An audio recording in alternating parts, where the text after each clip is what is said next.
Hey, this is Joel from Perfect Image Camera Repair, and I'm going to talk to you today about flash and the benefits of using your flash on manual. A lot of people are afraid of actually moving from automatic flash, your ETTL settings, to manual flash and actually controlling how much your output is.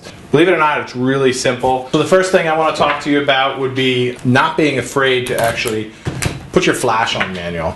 You're shooting your camera manual, take it the next step and actually tell your flash how you want it to work. The first and most obvious benefit is going to be, it's going to recycle a little bit more predictably. When you're shooting ETTL, when you're shooting automatic, and you start firing off, you'll notice that you never really know exactly when the flash is going to stop firing on you. You're firing a whole bunch of pictures in a row and then you get a dark one. My suggestion is to go to manual and find out where that power setting has to be. Shooting a 16th power on your flash, you can keep firing and firing and firing all day and you're not going to reach the max of that flash. As long as your batteries are good, it's going to recycle and give you the next flash right away without having to think about it. So when you're shooting ETTL or shooting automatic on your flash, yeah, the camera's making decisions, but it has to fill up that capacitor all the way. It doesn't know exactly how much flash it's going to need for the next shot. You put it on manual, you're shooting a 16th power every single time. So that's going to allow you to use less batteries. It doesn't have to fill up that whole capacitor. It's only taking it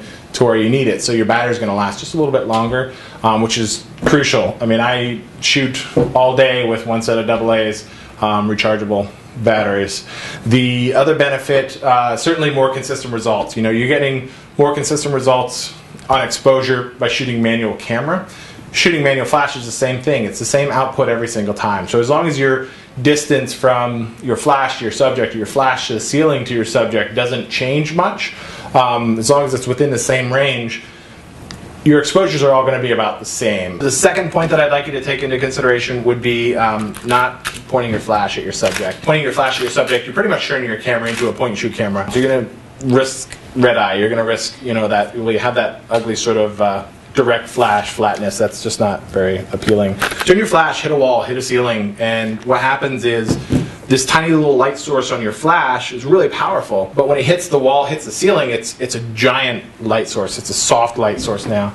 So your shadows aren't as harsh. You don't have that blown out look. You can control the kind of modeling that you're going to have on your subject, especially in indoor situations. The flash is going to look less artificial. It's going to look a little more professional. What I would like you to keep in mind, though, is that when you're pointing it elsewhere and bouncing your flash, if your subject can see the white spot on the top of the flash, there's going to be a little spill. There's going to be, like a brighter spot that's sort of being cast out onto the subject. You might have seen this in pictures already where the top portion of a person's body is really bright and then their feet are all in shadow. It's probably because you had a little bit of spill coming off the flash.